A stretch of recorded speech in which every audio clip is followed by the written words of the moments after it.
الميزان. السلام عليكم ورحمة الله وبركاته. الحمد لله wassalatu wassalamu ala rasulillah. Segala puji bagi sang pencipta Allah, dan juga kita panjatkan salawat dan taslim kepada utusannya Nabi besar Muhammad sallallahu alaihi wasallam. Melanjutkan bahasan sirah kita, dan kita masuk insyaAllah pada subuh ini, semoga Allah berkahi, perang Hunain. Dan ini berlanjut langsung setelah perang pembebasan kota Mekah. Ada satu suku namanya Hawazim, dan Hawazim ini adalah suku terbesar setelah Quraisy, serta tempat mereka itu di kota Taif, kota yang kurang lebih jaraknya 60-70 km dari kota Mekah. Dan Abraha sebelum menyerang Mekah melewati kota ini, dan dari kota inilah keluar seseorang yang bernama Abu Rughal dulu. Kalau masih ingat, orang ini yang menunjukkan Abraha untuk menuju ke Mekah, dan akhirnya dia meninggal di tengah jalan. Kemudian kuburannya dijadikan sebagai marjam, tempat orang-orang Arab kalau lewat dilempari batu, karena dianggap dia pengkhianat. Bagaimana dia menunjukkan Abraha Ka'bah. Dan ada julukan atau ada istilah atau di Jazirah Arab, kalau ada pengkhianat diistilahkan dengan Abu Rughal, karena nama orang ini. Tentu kota ini itu kisah dulu ya. Setelah pembebasan kota Mekah, Nabi SAW berpikir untuk mengekspansi lebih jauh lagi Islam. Terlebih lagi memang suku Hawazim yang ada di kota Taif ini, sebelum Nabi SAW keluar dari Madinah, memang sudah mempersiapkan diri untuk memerangi Madinah. Dan pada saat itu memang Madinah menjadi target, karena dianggap Madinah adalah markas kekuatan muslimin. Andai saja ada yang bisa menyerang Madinah dan mengalahkan, berarti dia mengalahkan negara adik kuasa atau kota adik kuasa lah pada saat itu.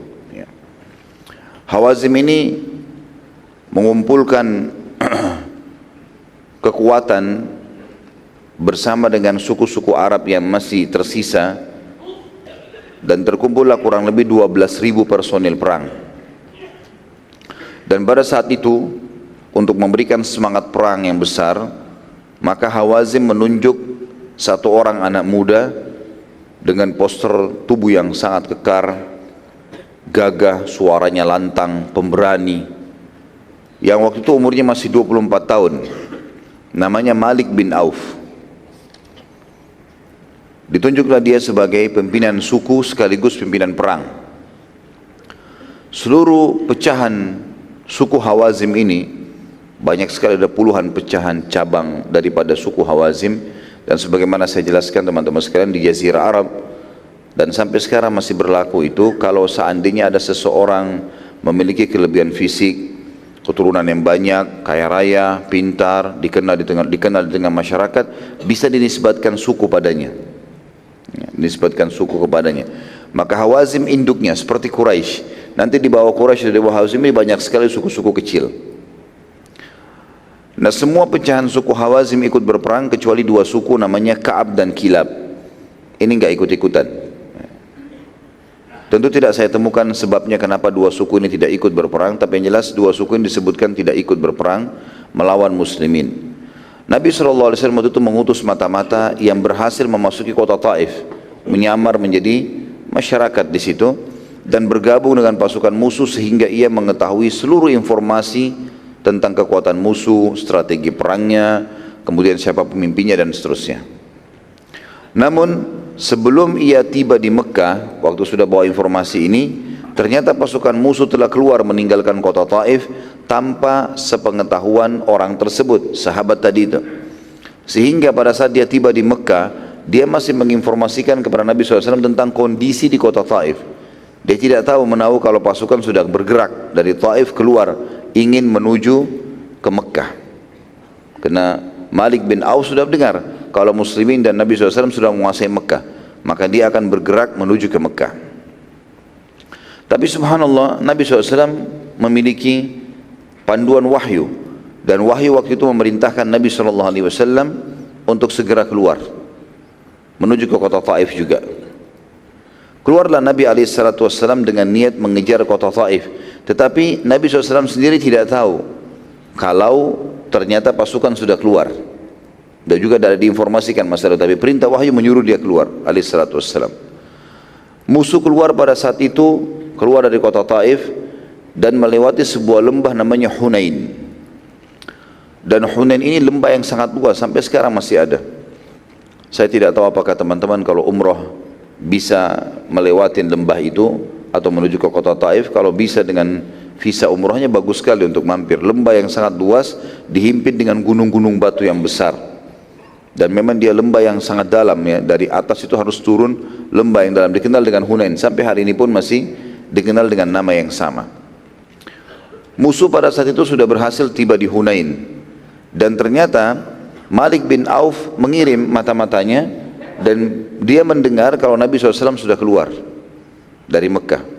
Jarak antara Mekah sama Taif kurang lebih 60 atau 70 km, sangat dekat, kurang lebih setengah hari saja perjalanan pada zaman itu. Maka Malik bin Auf meletakkan pasukannya di lembah Hunain itu, dan ada strategi yang luar biasa yang dia lakukan. Nanti akan diberikan masukan oleh salah satu orang yang sangat tua namanya Duraib bin Shummah. Orang ini orang sangat dituakan di suku Hawazim, dan umurnya waktu itu sudah mencapai 160 tahun ya, sangat tua. Tapi orang ini sangat cerdas dan belum pikun, serta dia hanya memiliki kelemahan fisik saja. Maka dia ditaruh di geranda lalu diikutkan dalam pasukan perang karena pendapatnya selalu bagus gitu. Pada saat itu tibalah mereka di sebuah lembah yang namanya Hunain tadi, dan juga lembah Hunain ini diberikan nama lain Autas ya, lembah Autas juga ya.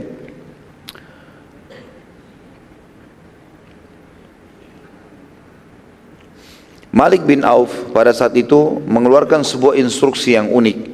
Pada saat pasukan mulai bergerak dari kota Taif, ia menyuruh seluruh pasukan yang 12.000 itu membawa keluarga mereka semuanya. Seluruh prajurit bawa keluarganya, bawa istri, bawa anaknya. Semua, tidak boleh ada yang tinggal di rumahnya. Dan itu tujuan utamanya agar tidak ada di antara pasukan melarikan diri. Itu tujuannya. Duraib bin Shummah yang sudah 160 tahun tadi, bagaimanapun dia dulu bekas kepala suku, dan sekarang karena sudah tua tidak dinobatkan lagi, tapi pendapatnya selalu didengarkan. Apa yang dia bilang sudah menjadi seperti sebuah hukum dari suku atau di suku Hawazim itu sendiri. Waktu dia mendengar, karena dia buta matanya, dia tua sekali, dia mendengar ada suara perempuan dan suara anak-anak. Dia bertanya sama orang-orang di sekitarnya, kenapa saya dengar ada suara perempuan dan anak-anak? Bukankah pasukan sudah bergerak? Kata mereka, itu para istri dan anak-anak prajurit yang telah diperintahkan oleh Malik bin Auf untuk ikut serta. Duraib lalu berkata, panggilkan untukku Malik bin Auf. Umurnya masih 24 tahun, ini 160 tahun. Maka Malik waktu datang, Duraib bertanya, keputusan apa yang kau sudah ambilin? Kenapa perempuan dan anak-anak disuruh bawa dalam kancah peperangan? Kata Malik, agar mereka tidak melarikan diri dari kancah peperangan. Malu karena ada istri, ada anaknya. Maka Duraib marah, lalu berkata, demi Allah engkau sama sekali tidak mengerti strategi perang. Kami adalah ahlinya. Apakah orang yang kalah itu masih akan memikirkan menyelamatkan orang lain selain dirinya sendiri?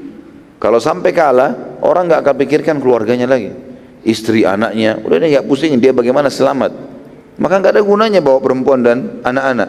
Plus lagi mereka akan bisa menghambat pasukan perang. Malik bin Auf rupanya pemimpin yang masih muda ini tidak mau peduli dengan Duraib. Udahlah, orang tua nggak ngerti apa-apa, tetap aja dia jalan dengan strateginya. Duraib lalu mengeluarkan instruksi pada saat Malik menolak pendapatnya, agar semua pasukan kembali dan tidak boleh ada satupun yang bawa anak-anak, juga wanita, nggak boleh ada yang ikut, kecuali pasukan keluar tanpa wanita dan anak-anak. Mereka lebih baik berbenteng di kota Taif. Malik bin Auf pada saat melihat pasukan mendengar Duraib dan meninggalkan perjalanan tersebut ingin kembali, karena Duraib dianggap orang lebih tua, dituakan, dan tidak ada yang mengikuti dia kecuali sedikit sekali. Maka ia lalu melakukan satu kejadian pada saat itu, perilaku dia. Dia meletakkan pedangnya di tanah, bagian pegangan gagang pedangnya ditaruh di tanah, ujungnya yang tajam ditaruh di atas, ya. Diberdirikan, lalu dia menempelkan dadanya di pedang itu, si Malik bin Auf. Lalu dia mengatakan kepada orang-orang yang lagi pada saat itu mau pulang, demi Allah bila kalian tidak mengikuti keputusanku, aku bunuh diri saja. Kalau kalian tidak mau ikuti aku bawa semua ini, untuk apa pilih aku sebagai pemimpin? Aku bunuh diri saja, tidak ada gunanya. Maka para pemuka pada saat itu suku Hawazim berkumpul, lalu mereka bermusyawarah, kira-kira seperti apa ini? Yang kita ikuti Duraib atau kita ikuti Malik? Duraib orang yang berpengalaman, sudah tua dan punya pengalaman perang banyak. Sementara Malik masih muda, belum punya pengalaman perang. Bahkan di dalam beberapa buku riwayat atau beberapa riwayat yang menjelaskan dalam buku-buku sejarah, Malik bin Auf belum pernah memimpin peperangan kecuali peperangan itu. Sebelumnya belum punya pengalaman sama sekali. Tapi setelah bermusyawarah, maka mereka mengambil kesimpulan lebih baik ikuti Malik bin Auf. Dia masih muda, energik, daripada Duraib sudah tua, apalagi dia pada saat itu buta, tidak bisa melihat.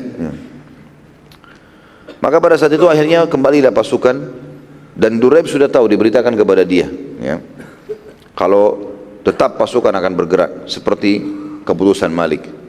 Duraib lalu berkata, sungguh walaupun aku hadir dalam peperangan ini, tapi seakan-akan aku tidak mau menyaksikannya, karena risikonya sangat berat nih.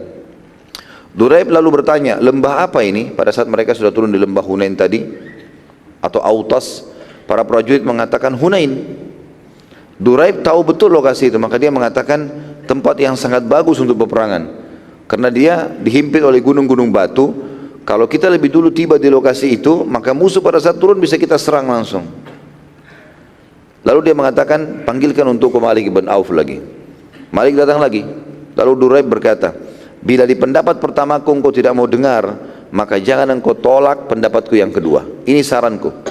Kata Malik, baik, apa itu? Kata Duraib, sungguh lembah ini sangat bagus untuk peperangan, maka buatlah benteng-benteng pertahanan untuk pasukan. Sebagian athar menyebutkan, buatlah lubang-lubang di padang pasir. Jadi antara tebing-tebing gunung dengan lembah itu dibuat lubang-lubang, sembunyikan pasukan di dalam situ. Kesannya lembah kayak kosong. Nanti begitu musuh masuk, maka semuanya bisa keluar dari padang pasir yang dibuat lubang yang ditutup dengan batu-batu, kalau mereka bisa menyerang musuh tiba-tiba. Maka pada saat itu Malik pun setuju dengan pendapat tadi, dan akhirnya dia membuat posko-posko pertahanan tadi, tapi unik, digalilah gunung tersebut, ya, dan lubang-lubang padang pasir itu dibuat lubang-lubang lembah itu, kemudian dimasukkanlah setiap lubang sekian jumlah prajurit-prajurit perang yang nanti kalau mereka sudah dengar ada suara pasukan musuh datang, musuh yang muslimin, maka mereka keluar menyerang. Dari sisi lain, Nabi SAW bersama pasukan muslimin sudah bersiap-siap meninggalkan Mekah dan menuju ke Hunain juga, maksudnya ke Taif. Dan Nabi SAW sempat mengirim mata-mata beliau, dan beliau mendengarkan kalau Malik bin Auf juga sudah keluar. Tapi waktu itu belum ada informasi kalau mereka sudah membuat benteng di Hunain. Kejadian tersebut terjadi di hari kedua dari bulan Syawal. Hari ini Idul Fitri, besoknya.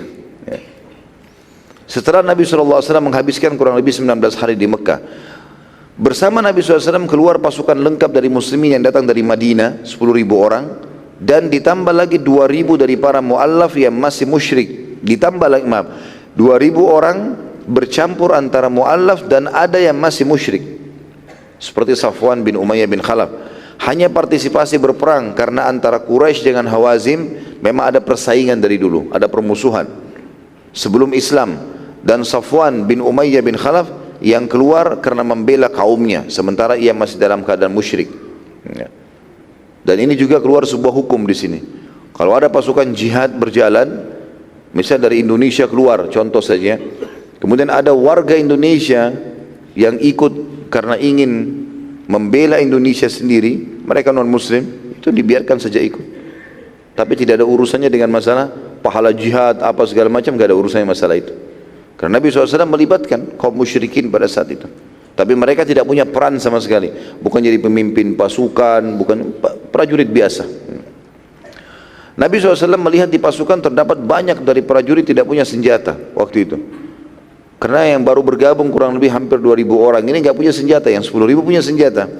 Dan Nabi SAW mengetahui kalau Safwan bin Umayyah bin Khalaf pada saat itu yang masih dalam keadaan musyrik, dia punya sebagaimana saya jelaskan kemarin seperti pabrik atau tempat produksi senjata perang.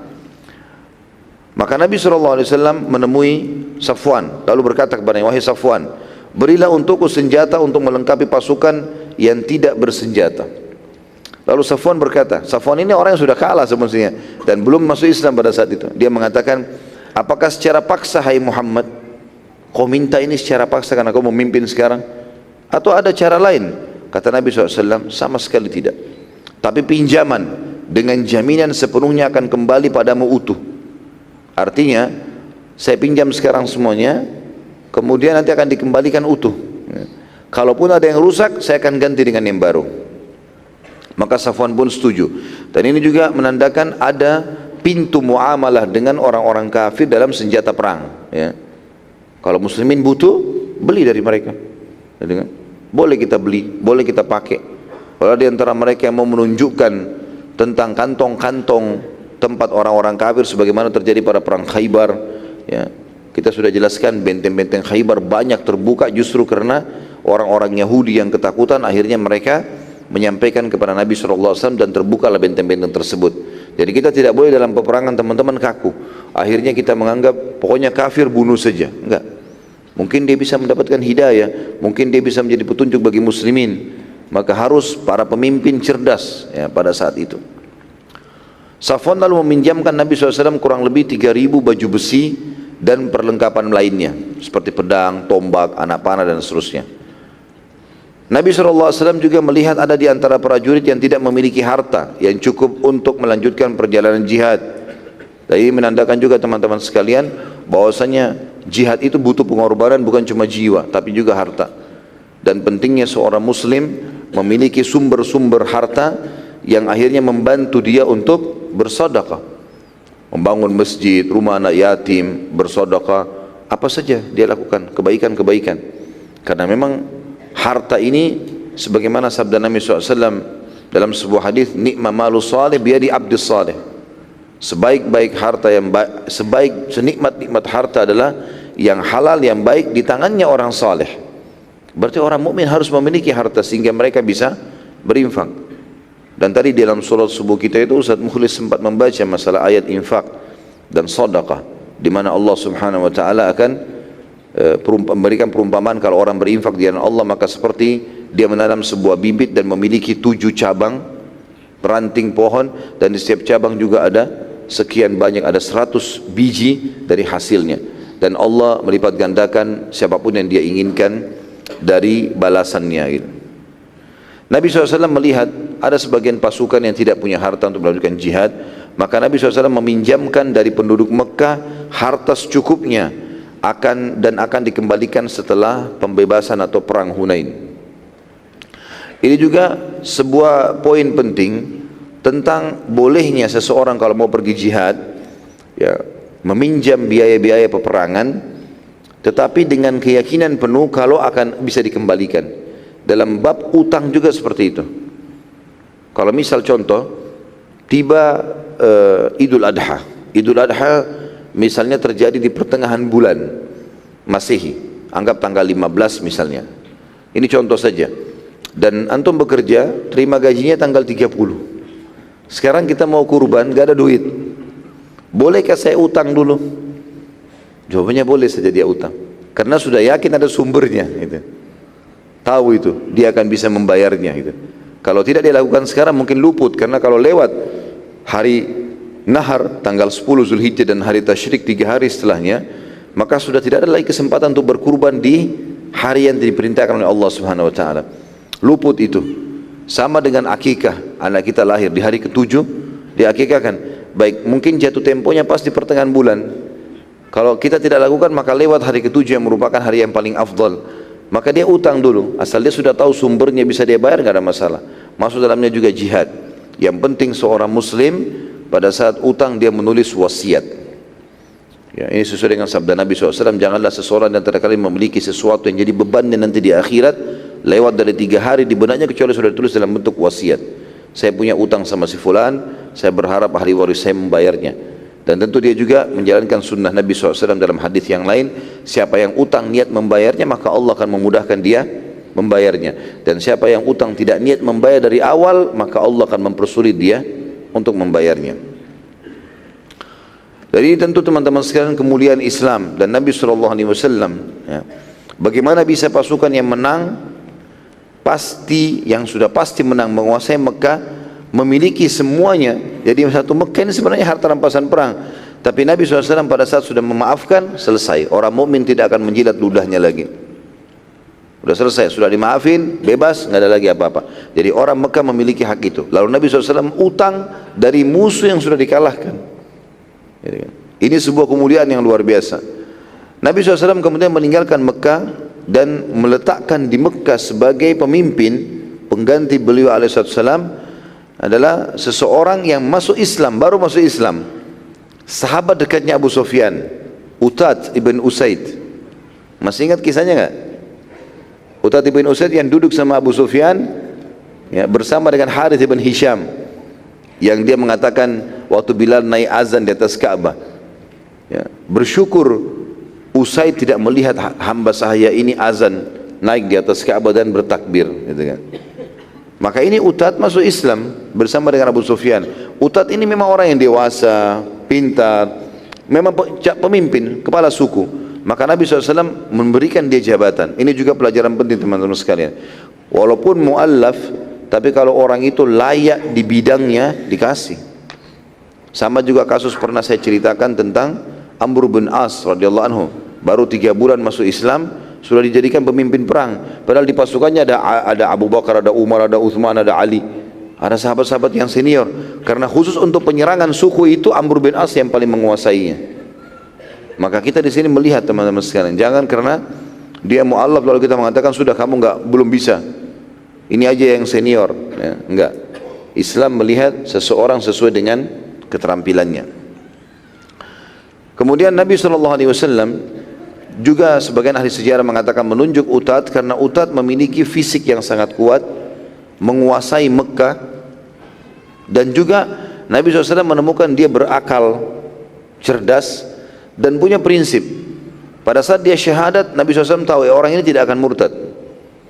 Karena orang yang punya prinsip, sekali berpegang pada sesuatu dia berpegang. Pasukan muslimin waktu itu berjumlah 12.000.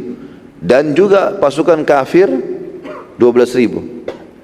Tetapi pasukan kafir ini, pasukannya Malik bin Auf, karena membawa istri dan anak-anak mereka, jumlahnya jadi 30.000. Karena ada perempuan dan ada anak-anak, ya. Di tengah-tengah pasukan tersebar berita pada saat itu, mulai sahabat waktu melihat pasukan jalan 12.000 orang. Belum pernah pasukan muslimin sebesar itu, baru kali itu. Sebagian sahabat, bahkan sebagian ulama mengatakan mayoritasnya sahabat berbicara, bukan niat sombong, tapi mereka mengatakan kami tidak akan terkalahkan dengan jumlah ini. Maka kalimat-kalimat ini membuat sebagian besar mereka akhirnya mengembangkan kalimat itu sambil mengatakan musuh manapun tidak ada yang bisa mengalahkan ini. Dan ini dalam Islam namanya syamata. Syamata itu artinya menganggap remeh orang lain. Hati-hati teman-teman sekalian. Nanti kita ambil pelajaran besar dari kasus Hunain ini. Poin ini sangat penting. Musuh pun tidak boleh kita menganggap remehnya. Tidak boleh. Musuh. Jelas-jelas kita akan berperang, nggak boleh kita anggap remeh. Kami muslim, kami pasti akan menang. Nggak boleh ada kalimat itu. Kalimat itu saja sudah cukup bisa berbahaya buat kita. Maka kita berperang ikhlas karena Allah SWT dan pasrahkan kepada Allah. Masalah Allah berikan kemenangan, enggak berikan kemenangan, maka itu kuasa Allah SWT. Tugas kita ikhtiar. Abu Bakar radhiyallahu anhu sempat berkata kepada Nabi SAW, demi Allah wahai utusan Allah, kita tidak akan dikalahkan dengan jumlah sebanyak ini. Bila kita kalah, maka pasti karena sebab lainnya. Nabi SAW diam saja dengan perkataan-perkataan seperti ini.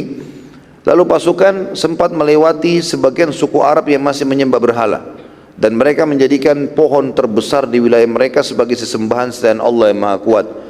Sesembahan mereka ini diberikan nama Zatul Anwat.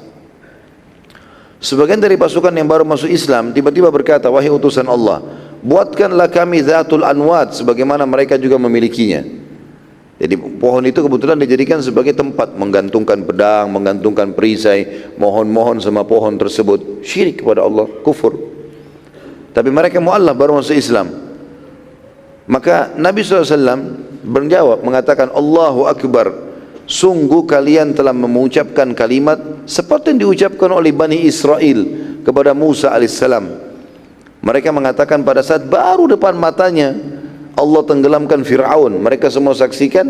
Waktu mereka menuju ke Palestina, mereka temukan ada satu suku lagi nyembah-nyembah berhala. Lalu mereka sempat bilang Bani Israel, wahai Musa, ij'al lana ilahan kama lahum aliha. Wahai Musa, buatkan kami Tuhan-Tuhan sebagai Tuhan, seperti Tuhan-Tuhannya orang-orang ini. Maka Musa AS marah mengatakan, innakum qaumun tajhalun, sungguh kalian kaum yang sangat bodoh. Baru saja Allah tenggelamkan Fir'aun depan mata, masih minta Tuhan selain Allah. Maka Nabi SAW mengatakan, sungguh demi Allah kalian telah meminta sesuatu seperti yang diminta Bani Israel kepada Musa AS.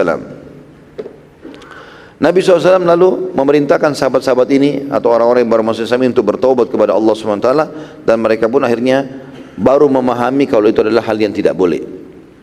Saat Nabi SAW tiba di sekitar lembah, sudah melihat dari atas ya, tempat yang tinggi, karena Taif itu adalah gunung-gunung, puncaknya gunung itu di situ kotanya gitu. Nabi SAW sudah melihat lembah Hunain dan tidak tahu kalau di bawah ini sudah ada pasukan-pasukan Malik ibn Auf yang membuat lubang-lubang tersembunyi gitu.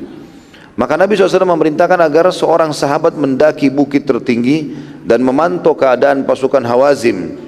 Ia tidak boleh pindah dari atas kudanya kecuali sholat atau hajat mendesak saja. Ada satu orang disuruh naik ke atas gunung yang tinggi sekali, sahabat, tugasnya nggak boleh turun dari kuda. Begitu saja, pantau. Dia hanya boleh turun kalau mau sholat atau ada hajat mendesak. Maka sahabat itu pun melakukannya. Ia terus saja sampai malam memantau, tetapi pasukan Hawazim tidak terlihat. Ia lalu turun di malam hari dan melaporkan kepada Nabi SAW bahwa tidak melihat pasukan Hawazim. Di sini tidak diketahui kalau Hawazim sudah ada di lembah sebenarnya. Dari sisi musuh, Duraib bin Shumma yang matanya sudah buta dan berumur 160 tahun tadi memerintahkan agar seluruh wanita dan anak-anak menunggangi semua unta dan kuda yang mereka bawa dari Hawazim tanpa ya, penunggangan. Jadi biasanya di kancah peperangan dulu teman-teman sekalian, misalnya saya kalau pergi berperang, saya bawa kuda satu untuk saya tunggangi, saya bawa kuda cadangan 2 ekor, 3 ekor kuda. Satu orang bisa bawa kuda lebih, atau dia bawa unta ya. Karena ini tujuannya kalau kudanya mati, kudanya hilang, curi orang, segala macam, dia masih punya kuda tunggangan yang lain. Duraib lalu berkata, pasukan musuh tidak akan membedakan apakah wanita atau anak-anak kalau mereka berada di atas kuda atau unta. Bahkan mereka tidak bisa membedakan apakah itu perempuan atau laki-laki. Maka letakkanlah seluruh wanita dan anak-anak di unta-unta dan kuda, tapi di bagian belakang pasukan. Dan strategi ini sempat berhasil karena tadinya pasukan musuh yang jumlahnya hanya sekitar 12.000 itu terlihat seperti kurang lebih 80.000 atau 30.000 pasukan. Jadi banyak sekali. Pasukan Hawazim yang sembunyi di lembah dan mereka pada saat itu membuat lubang-lubang sebagaimana saya bahasakan tadi. Malik ibn Auf memerintahkan agar semua sarung pedang dibuang, agar tidak ada alasan menghindari peperangan, dan ia menitahkan agar pasukannya menyerang dengan satu serangan saja. Nabi SAW saat melihat lembah kosong, enggak ada lembah, enggak ada orang di lembah itu, maka Nabi SAW memerintahkan agar 1.000 prajurit muslimin dari suku Sulaim semuanya dipimpin oleh Khalid bin Walid turun lembah duluan. Tapi karena lembah Hunain ini terjal sekali ya. Kalau mungkin di Google bisa ditemukan, kalau ditulis lembah Hunain insya Allah akan keluar gambarnya itu. Jadi memang dia gunung, ada banyak gunung-gunung lalu terjal sekali ke bawah. Dan di bawah itu adalah lembah yang sangat luas, di situ terjadi peperangan. Jadi orang kalau turun dari atas, sementara ada pasukan di atas menunggu, 1.000 orang turun pasukan Khalid bin Walid ini, pada saat mereka turun, yang di atas tidak tahu apa yang terjadi pada pasukan Khalid ini, karena terjalnya gitu. Pada saat itu turunlah Khalid bin Walid ke lembah. Tiba-tiba saja pada saat 1000 pasukan tersebut sudah turun di lembah, Nabi SAW memerintahkan setelah melihat sudah turun semuanya, turun lagi nyusul yang lainnya, tambah lagi 1000 orang. Maksudnya bertahap turunnya. Tapi rupanya di bawah ini Malik ibn Auf sudah berusaha menunggu, dan begitu dia lihat pasukan muslimin sudah mulai turun, sebelum memposisikan kaki yang tepat di lembah Hunain, maka tiba-tiba saja diserang. Dan serangan tersebut betul-betul luar biasa karena membuat pasukan suku Sulaim dari muslimin kocar-kacir. Karena tiba-tiba kuda mereka masih sementara turun ke bawah, dan turun ini terjal, apalagi padang pasir, bukan batu-batuan tapi padang pasir yang memang bisa licin dan seterusnya. Pada saat itu teman-teman sekalian, pasukan muslimin dari Sulaim ini kocar-kacir, dan ada di antara mereka yang berusaha kembali lari ke atas. Waktu mereka berusaha kembali ke atas dan ada pasukan muslimin yang turun dari atas, maka bentrok satu sama yang lain. Dan mereka menyampaikan kalau di bawah sudah ada pembantaian muslimin gitu. Pada saat itu teman-teman sekalian, karena luasnya lembah itu dan juga pasukan muslimin turun 1000, jumlahnya 1000 banyak, 1000 orang turun, sudah tidak kelihatan lagi dari atas, turun lagi 1000. Jadi ini non-stop turun terus, sehingga yang dari atas pun turun tidak tahu apa yang terjadi di bawah. Maka ada di antara mereka yang terbunuh di tangan pasukan atau suku Hawazim, ada di antara mereka yang melarikan diri, dan tersebar berita pada saat itu di pasukan muslimin kalau pasukan musuh sudah menyerang di bawah, dan terjadi kekacauan yang luar biasa. Apalagi mereka ada yang mengatakan bahwasanya terbunuhlah si fulan, terbunuhlah si fulan, tersebar berita-berita. Kebetulan juga sebagaimana sudah kita jelaskan pada saat awal akan menyerang Mekah, suku Sulaim ini mu'allaf, orang baru masuk Islam. Mereka baru masuk Islam, jumlahnya juga 1000 orang ini semuanya baru masuk Islam dengan kepala suku mereka. Maka dengan kejadian pukulan seperti itu, mereka pun kocar-kacir, lari semuanya. Akhirnya Nabi SAW turun, Nabi juga turun bersama para sahabat, dan pada saat itu Nabi SAW melihat semuanya pada bubar, para sahabat ini. Pasukan musuh pada bersorak-sorak di bawah lembah, menunggu gitu. Maka Nabi SAW tetap turun, dan pada saat beliau turun, sendirian waktu itu Nabi SAW, karena sahabat-sahabat banyak yang kocar-kacir. Maka Nabi SAW berteriak dengan suara yang keras mengatakan, kumpullah di sekitarku wahai hamba-hamba Allah. Tetapi karena kekacauan sangat luar biasa pada saat itu, dan pada saat itu orang pada berlari-lari gitu kan, maka para sahabat senior saja yang bertahan. Di sebagian buku sejarah dikatakan bahwasanya yang tertinggal bersama Nabi SAW hanya 100 orang dari 12.000. Sisanya semua lari. Bahkan ada di antara para mu'allaf yang dari Mekah, yang dari 2.000 orang itu melarikan diri sampai ke Mekah. Ya. Pada saat itu ada seseorang yang bernama Syaibah bin Uthman bin Abi Talha. Syaibah bin Uthman bin Abi Talha ini ayahnya mati terbunuh di tangan muslimin. Ia pura-pura masuk Islam hanya untuk membalas kematian ayahnya, dan ia ikut di Hunain hanya untuk mencari kesempatan membunuh Nabi SAW. Jadi ini kejadian mukjizat yang lain ini. Waktu Nabi SAW lagi sendirian dan memanggil para sahabat untuk berkumpul, sementara proses 100 orang yang bersama Nabi SAW ini berkumpul, orang ini melihat kesempatan itu, Nabi SAW sendirian, Syaibah ini. Maka dia menghenuskan pedangnya lalu mendekati Nabi SAW. Ya. Nabi SAW melihatnya lalu berkata padanya, ada apa dengan wahai Syaibah? Kata dia, aku ingin membela wahai utusan Allah.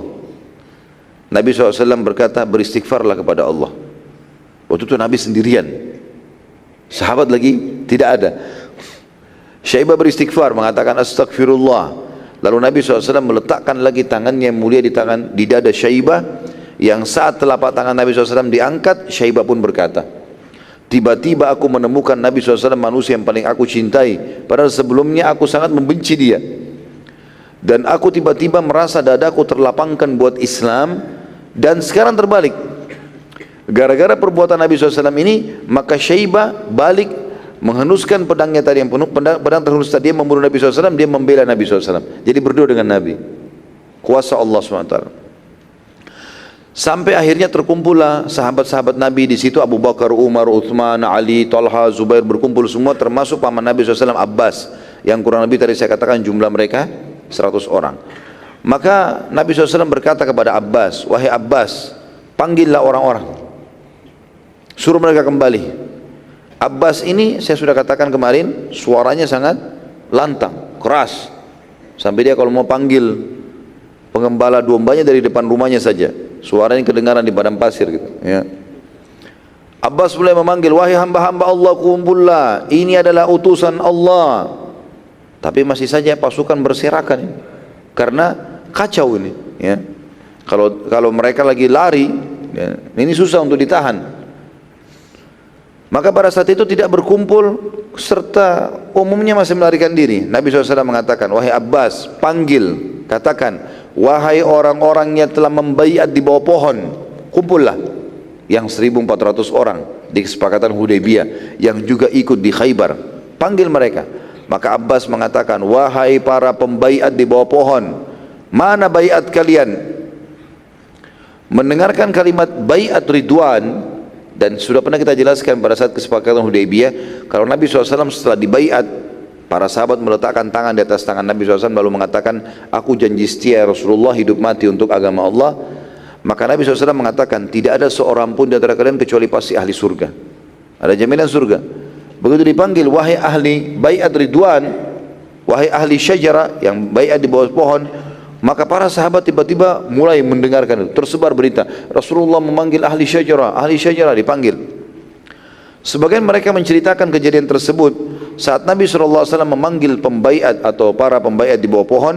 Sebagian mereka sedang melarikan diri dan tidak bisa lagi menghentikan kudanya yang sedang berlari kencang, maka ia pun loncat dari kudanya dan kembali ke kancah peperangan dan akhirnya bergabung dengan Nabi SAW. Tapi karena suara, walaupun suara Abbas besar, lembah Hunain luas, kancah peperangan, perang lagi berkecamuk, maka berkumpul saya katakan tadi hanya 100 orang saja. Dan uniknya, di antara 100 orang itu ada 2 wanita. Namanya Ummu Umarah, ini terkenal, Nusaybah binti Ka'ab radhiyallahu anha. Ini memang wanita hampir semua peperangan Nabi SAW hadir.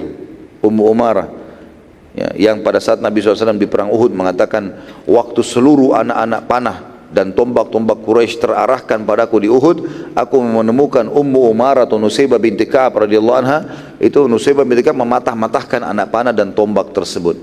Dia bersama dengan Ummu Hakim. Maka Ummu Umarah berkata, wahai Rasulullah, apakah kami bisa menghukum mati para prajurit yang melarikan diri dari kancah peperangan? Jadi ini luar biasa imannya perempuan ini. Waktu dia lagi membela Nabi SAW bersama dengan sahabat Nabi yang 100 orang, sambil menangkis-nangkis serangan musuh, Ummu Umarah mengatakan, ya Rasulullah, boleh enggak kami setelah ini, kalau kami menang, kami menghukum mati semua orang yang lari dari kancah peperangan itu? Kata Nabi SAW, tidak perlu, biarkan saja mereka, nanti ada hukum tersendiri. Sementara Ummu Hakim siap dengan pedangnya di tangannya, dan ditanya oleh Nabi SAW, apa yang kau lakukan dengan pedangmu, wahai Ummu Hakim? Kata Ummu Hakim, bila aku menemukan siapapun dari musyrik, ya, di depanku, maka aku akan menyobek perutnya. Maka Nabi SAW tersenyum dengan keputusan Ummu Hakim itu, sambil mereka terus menangkis serangan-serangan musuh. Jadi cuma 100 melawan 12.000 pasukan itu. Tapi subhanallah, pada saat genting seperti itu, pertolongan Allah SWT datang. Para malaikat yang maha suci, ya, mereka diturunkan oleh Allah Subhanahu wa taala. Para malaikat diturunkan oleh Allah yang maha suci dan maha perkasa dari langit. Kaum muslimin pada saat itu sempat melihat warna hitam di langit, gelap.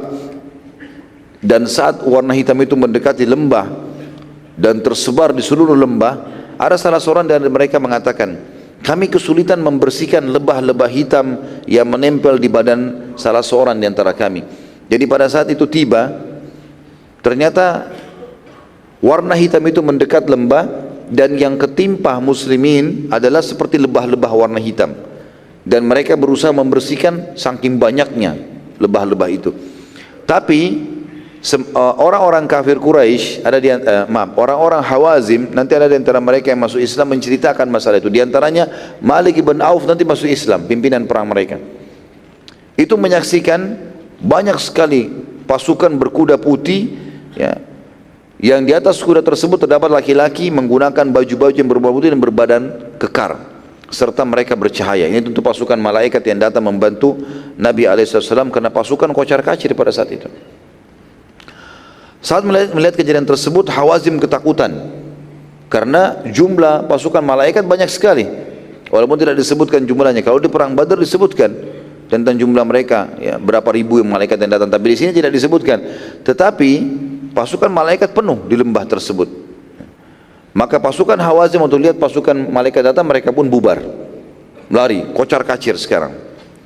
Seluruh lembah pada saat itu penuh dengan ghanimah.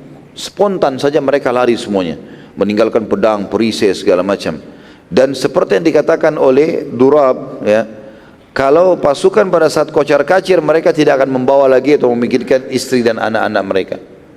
Maka akhirnya tertinggallah seluruh unta-unta dan kuda Hawazim, wanita mereka, anak-anak mereka, dan tinggal laki-lakinya. Semuanya mereka melarikan diri, termasuk Malik bin Auf sendiri melarikan diri. Pada saat itu mereka lari ke ujung lembah Hunain. Kemudian mereka naik ke atas posisi gunung yang cukup tinggi pada saat itu. Kemudian Malik mulai lagi mengumpulkan kekuatan. Kita berkumpul dulu.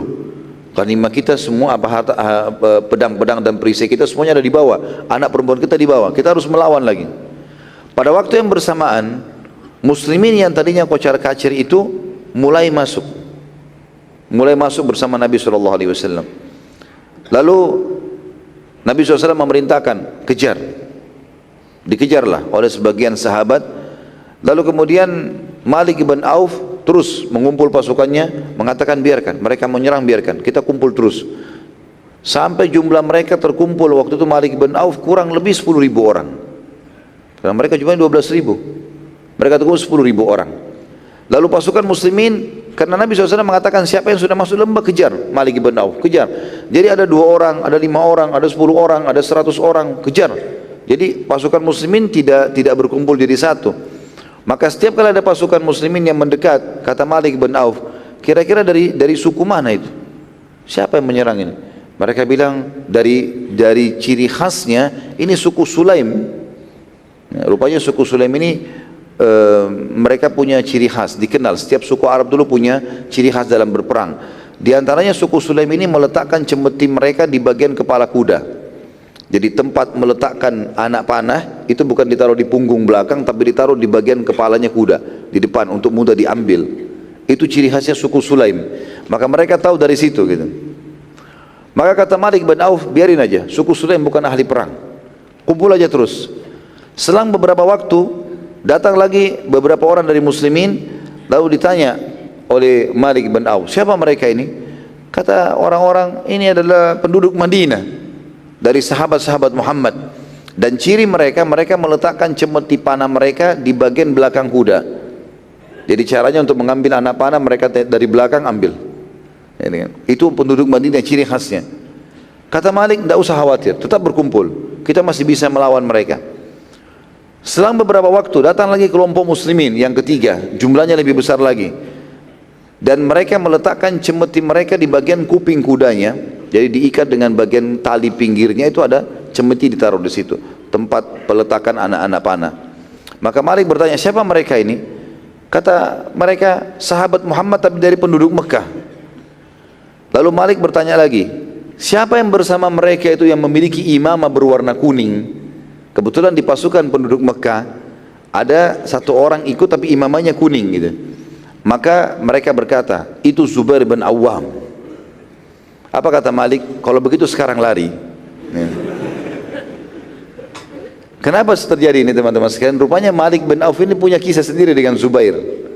Zubair bin Awwam orang yang sangat pemberani, yang kita sudah ceritakan di perang Khaybar, bagaimana dia membunuh tokoh-tokoh Yahudi gitu kan. Dan setiap kali perang berkecamuk pasti dia selalu di depan, baru takbir dia serang sendiri pasukan musuh. Pemberani sekali. Di masa kecil Malik bin Auf ini pernah duel berantem sama Zubair dan selalu kalah. Maka dia begitu lihat Zubair dan disampaikan itu adalah Zubair, dia lari. Karena secara pribadi punya ketakutan masa kecil. Hikmah Allah Subhanahu wa taala. Maka pada saat itu gara-gara kejadian tersebut Malik nggak jadi melawan, pergi lari. Malik waktu itu melarikan diri ke wilayah Lai namanya, yang merupakan benteng terkuat di wilayah kota Taif. Nabi SAW berkata kepada para sahabat, carikan untukku Khalid bin Walid. Jadi sudah waktu lembah sudah dikuasai oleh Nabi SAW, sahabat sudah mulai berkumpul, suruh cari Khalid bin Walid. Perlu kita review kembali, Khalid bin Walid memimpin pasukan Sulaim, suku Sulaim, waktu awal turun di lembah. Kan langsung diserang tiba-tiba. Suku Sulaim kan bubar. Khalid bin Walid rupanya jadi korban pada saat itu, radhiyallahu anhu. Dikatakan dalam riwayat-riwayat sahih bahwasanya tidak tertinggal satupun celah di badan Khalid bin Walid kecuali kena sabetan pedang dan tombak ataupun anak panah. Jadi sudah dalam keadaan seperti orang sakarat, radhiyallahu anhu pada saat itu. Maka Nabi SAW datang pada saat melihat Khalid sudah ditemukan, maka beliau pun alaihissalam berdoa kepada Allah, lalu menyemburkan ludah beliau ke seluruh lukanya Khalid. Tapi ingat, ini ludah siapa? Rasulullah SAW. Ya. Kemudian beliau pun mengusap ludah tersebut di seluruh lukanya Khalid bin Walid. Dan subhanallah pada saat itu, ya, lukanya sembuh semua. Dan para sahabat menyaksikan. Padahal sabetan-sabetan pedang, tombak, ada yang lubang, anak panah, luka, di wajahnya pun penuh. Tapi Nabi SAW dengan hikmah Allah SWT berhasil menyembuhkan itu. Lalu Nabi SAW berkata kepada Khalid, bangunlah dan pimpinlah peperangan. Maka Khalid pun tiba-tiba bangun dan menyerang musuh. Duraib bin Shumma salah satu yang melarikan diri, yang orang tadi tua, buta, 160 tahun umurnya, itu lari dengan pemikul-pemikulnya, orang yang memikul, lari dari kancah peperangan. Tapi karena ia buta, gitu kan, pada saat itu dia cuma bisa bilang, mau kemana? Pasukan sudah kalah, larilah, gitu kan. Nah karena rupanya pemikul-pemikul dia ini merasa berat, gitu, maka ditinggal, gitu kan. Ada sebagian athar menyebutkan Duraib ini dia berada di atas unta. Jadi cuma ada satu orang yang pegang tali kekangan untanya, itu lari orangnya. Maka dia pegang tali unta tersebut, tapi karena dia buta dia nggak tahu ke arah mana kuda unta ini mau diarahkan. Uniknya pada saat itu dia mengarahkan untanya ke arah pasukan muslimin. Maka dia ditangkap oleh satu prajurit muslim namanya Rabi'ah bin Rufai al-Aslami. Rabi'ah bin Rufai al-Aslami. Dan ini Rabi'ah ini orang yang masih sangat muda, umurnya juga masih di bawah 30 tahun, enggak punya pengalaman perang. Sebagian buku menyebutkan Rabi'ah ini baru ikut perang di situ. Pembebasan kota Mekah, lalu perang yang pertama kali di sini. Maka dia lihat di atas unta ini ada kotak. Dia lihat untanya musuh, ada kotak di atas. Dia pikir di dalamnya ini perempuan, gitu kan. Mungkin wanita, anak kecil. Maka Rabi'ah kaget waktu dia lihat suara laki-laki, Duraib. Lalu Rabi'ah menurunkan kotak itu, karena Duraib orang yang kecil sekali, sudah 160 tahun badannya mengecil, diturunkan kotak tersebut. Lalu dibuka tirainya, kemudian Rabi'ah karena belum punya pengalaman dalam membunuh, dia lalu memukul ke arah lengannya Duraib. Ambil pedang, dia mau bunuh sebenarnya niatnya, tapi belum pengalaman titik mana yang dia harus tekan supaya bisa mati, maka dia mengarahkan pedang kena lengan kanannya. Jadi saking kerasnya badannya Duraib ini, dan tinggal tulang-tulang saja gitu, keras sekali, sampai tidak mempan itu tebasan pedang, mungkin karena tidak terlalu keras, seperti pedangnya mental gitu. Lalu kemudian pada saat itu keluar sedikit darah, luka sedikit. Duraib berkata kepada Rabi'ah, siapa namamu? Dia mengatakan, saya Rabi'ah. Duraib berkata, bukan begitu caranya membunuh, hai anakku.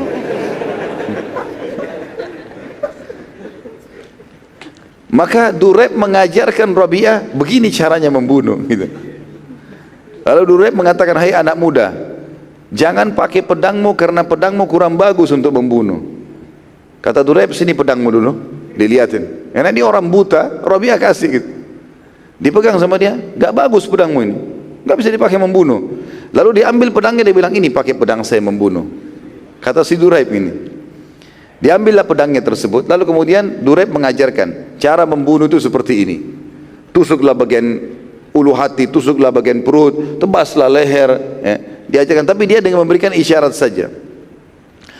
Lalu kemudian setelah mengajarkan instruksi seperti itu, lalu kemudian Duraib berkata, sekarang kamu coba praktekin.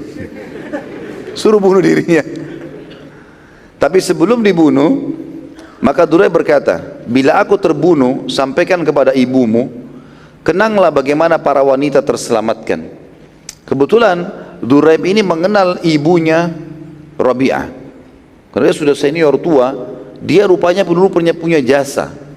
Duraib ini pernah menyelamatkan wanita-wanita dari Mekah pada saat satu waktu dalam peperangan besar melawan Hawazim, Quraisy melawan Hawazim, maka akhirnya Duraib menyelamatkan wanita-wanita Quraisy, disuruh pergi. Salah satunya ibunya Rabi'ah ini. Tapi Rabi'ah tidak mengerti masalah itu. Dia mengetahui instruksi adalah bunuh orang kafir, maka dibunuhlah Duraib ini, mati. Tapi uniknya dia yang ajarkan cara untuk membunuh. Ya. Ini orang kafir unik ini. Maka setelah pulang ke Mekah, Rabi'ah menceritakan kejadian tersebut. Maka ibunya Rabi'ah sempat menangis. Lalu Rabi'ah bertanya, apa gerangan? Kenapa anda menangis ibu? Kata ibunya, dulu di masa jahiliyah, ibu berserta sebagian keluarga dari kalangan ibu-ibu Mekah tertawan, dan Duraiblah yang menyelamatkan kami. Sebagian buku sejarah juga menyebutkan kalau Rabi'ah waktu itu umurnya masih 16 tahun, jadi tidak punya pengalaman sama sekali. Rabi'ah lalu mengatakan pada ibunya, aku benar-benar tidak mengerti masalah itu. Aku cuma tahu kita di kancah peperangan boleh membunuh orang kafir, seperti itulah. Ringkas cerita teman-teman sekalian, terkumpullah ghanimah pada saat itu kurang lebih 40.000 domba, 24.000 unta. Ya, ini sebagian buku sejarah menyebutkan ini riwayat yang paling kuat sebenarnya. Terkumpul 40.000 domba, 24.000 unta, 8.000 wanita, dan ada 10.000 anak-anak. Serta lembah itu penuh dengan emas dan perak dan tidak bisa terhitung lagi jumlahnya.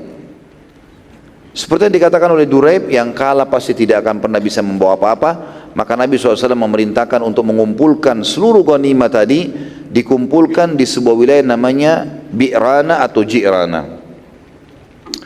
Nabi SAW memerintahkan agar Hudail atau Hudail bin Warqa, ini dari kepala suku Huza'ah, yang memimpin pada saat itu, ya, sukunya untuk mengumpulkan seluruh ghanimah, ya, dan kemudian membawa di hadapan Nabi SAW atau membawanya ke Bi'rana, dan disuruhlah Huzail bin Warqa radhiyallahu anhu ini yang merupakan suku Huza'ah, kepala suku Huza'ah, untuk menjaga itu.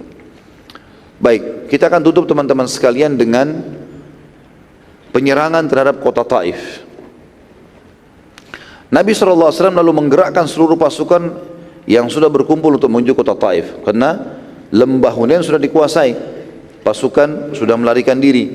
Malik bin Auf juga melarikan diri dan sembunyi di benteng, sebagaimana sudah kita jelaskan di kota Taif. Saat tiba di depan kota Taif, pintu gerbang utamanya dikepung oleh Nabi SAW. Nabi SAW memerintahkan agar seseorang yang bernama Yazid bin Zum'ah, Yazid bin Zum'ah ini radhiyallahu anhu, agar bernegosiasi dengan penduduk kota Taif dengan menawarkan Islam. Bila mereka menolak, mereka harus bayar upeti. Bila mereka menolak, maka barulah terjadi peperangan. Saat mendekati benteng, tiba-tiba seseorang yang bernama Huzail bin Abi Syarah melemparkan anak panahnya yang akhirnya membunuh Yazid bin Zum'ah radhiyallahu anhu, mati syahid. Sementara sudah disepakati seperti sebuah kesepakatan internasional waktu itu, setiap utusan perang, utusan untuk membawa surat segala macam, kalau dibunuh. Kalau bunuh berarti sudah iklan perang. Nabi SAW dengan ini mengetahui kalau penduduk Taif tidak ingin bernegosiasi dan siap perang, karena sampai pada tingkat membunuh utusan Nabi SAW. Pada saat itu juga Nabi SAW mempersiapkan, pada saat itu muslimin dipersiapkan Nabi SAW, Huzail bin Abi Syarah yang telah membunuh Yazid bin Zum'ah keluar dari benteng sambil menunggangi kuda dengan maksud ingin memata-matai muslimin. Jadi tadi yang membunuh dengan anak panah itu, dia turun. Ini salah satu kesatrianya kota Taif, Huzail juga namanya. Lalu dia keluar untuk mata-matai muslimin, tapi ternyata ketangkap oleh seseorang yang bernama Yaqub bin Zum'ah. Ini saudaranya tadi yang dibunuh itu, ya, yang merupakan saudara kandungnya Yazid. Nabi SAW lalu memberi kesempatan pada Yaqub membalas kematian saudaranya dari Yaqub, memberikan kesempatan baginya untuk membunuh, ya, siapa yang telah membunuh saudaranya tadi. Lalu dia sambil mengatakan, ya Rasulullah, ini Huzail pengkhianat sekaligus pembunuh saudaraku, izinkan aku membunuhnya. Maka Nabi SAW pun mengizinkan. Beberapa dari pahlawan muslimin mulai menyerang benteng, tapi gagal, karena kota Taif ini bentengnya itu di atas gunung, terjal, dan dengan cara seperti ini mereka kalau lepaskan anak panah ke tengah-tengah muslimin itu akan sangat mudah. Maka kewalahan sekali muslimin untuk memenangkan peperangan pada saat itu. Dan Nabi SAW mengepung lama sekali wilayah kota Taif, 40 harian gitu. Nabi SAW memerintahkan agar seluruh wilayah benteng Taif ditanamkan tombak-tombak dan anak-anak panah agar penduduk Taif tidak bisa melarikan diri, tapi juga belum berhasil.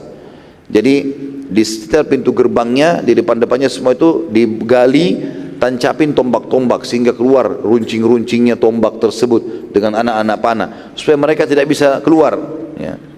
Tapi juga belum berhasil pada saat itu. Maka Nabi SAW memerintahkan agar perkebunan penduduk Taif yang berada di luar benteng mereka akan tebang. Ditebanglah pohon-pohon kurma tersebut karena mereka tidak bisa meletakkan, ya, perkebunan mereka di dalam benteng sempit, tidak akan cukup untuk masyarakat tinggal. Abdu Yalail ini kebetulan rajanya Taif yang pernah mengusir Nabi SAW pada saat beliau sedang di kota Taif di awal dakwah dulu, ya. Mengirim surat kepada Nabi SAW yang berbunyi, wahai Muhammad, apa urusannya peperangan ini dengan perkebunan kami? Bila kalian menang, maka perkebunan tersebut menjadi hak kalian, dan bila kalian kalah, maka tetap akan menjadi hak penduduk kota Taif. Akhirnya Nabi SAW memberhentikan penebangan pohon tersebut.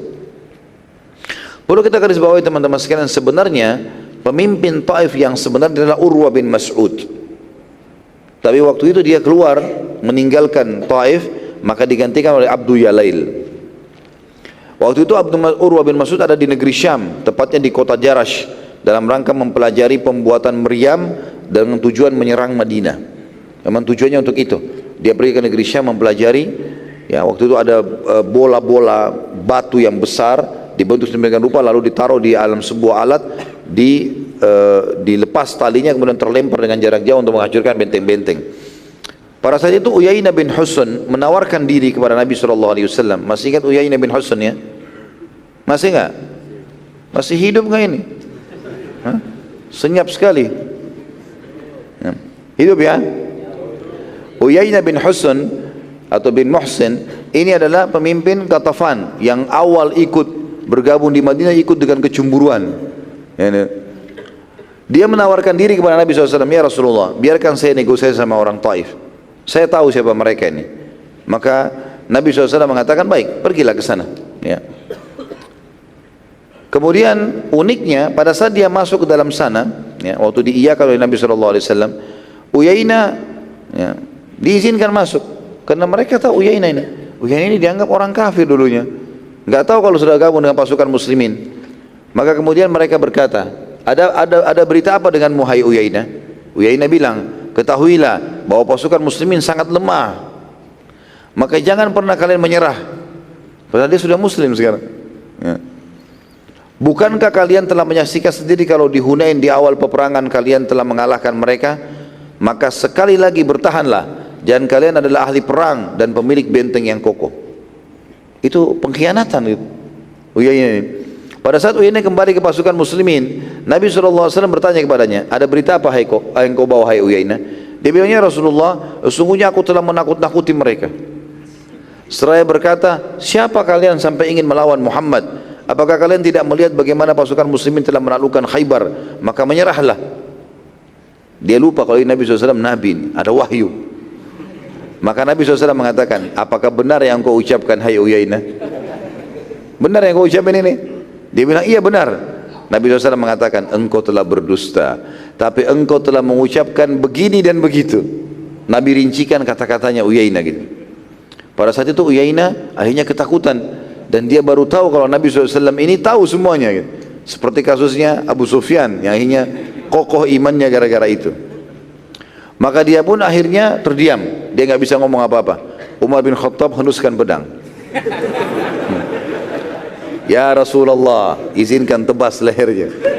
Ini kalau Umar hidup sekarang enak sekali nih, ya. Maka Nabi SAW menjawab, biarkan saja dia hai Umar, agar orang-orang jangan mengatakan Muhammad membunuh sahabatnya. Subhanallah, ini perkataan Nabi SAW luar biasa. Sayangnya banyak di antara muslimin tidak memahami kalimat ini. Maksudnya kata para ulama adalah, jangan sampai ada statement muslim bunuh muslim.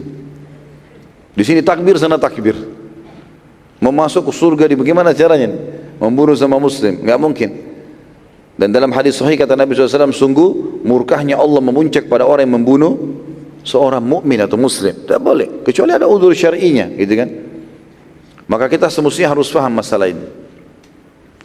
Abu Bakar radhiyallahu anhu juga pada saat itu sempat berkata pada Uyainah, wahai Uyainah, apakah engkau mengucapkan, aku bersaksi tidak Tuhan yang berhak disembah kecuali Allah dan Muhammad benar-benar utusan Allah? Kau benar enggak syahadatmu ini? Uyainah lalu mengatakan, ya Rasulullah, maafkanlah aku, jiwaku masih lemah secara keimanan, gitu. Maka Nabi SAW mengatakan, baiklah, kau dimaafkan, selesai, tapi mulai sekarang tidak ada lagi utusan-utusan, gitu. Khalid bin Walid radhiyallahu anhu kemudian keluar menghadap ke benteng musuh pada saat itu dan menantang duel. Ayo, siapa kalian yang ahli perang, keluar, lawan saya. Siapa yang akan menduel melawanku? Khalid bin Walid terus mengangkat suaranya, tidak ada yang keluar satupun.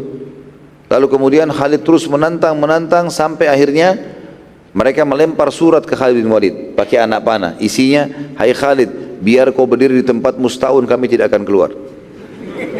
Enggak ada duel nih, gitu. Mereka tahu siapa Khalid bin Walid, gitu. Beberapa sahabat lalu membawa benteng kayu, ya, atau manjanik. Kalau masih ingat di perang Khaybar, di antara ghanimah adalah ada kayu yang besar disusun sampai tingginya kalau sekarang mungkin mencapai 10-15 meter. Itu ada rodanya pun masih dari kayu waktu itu.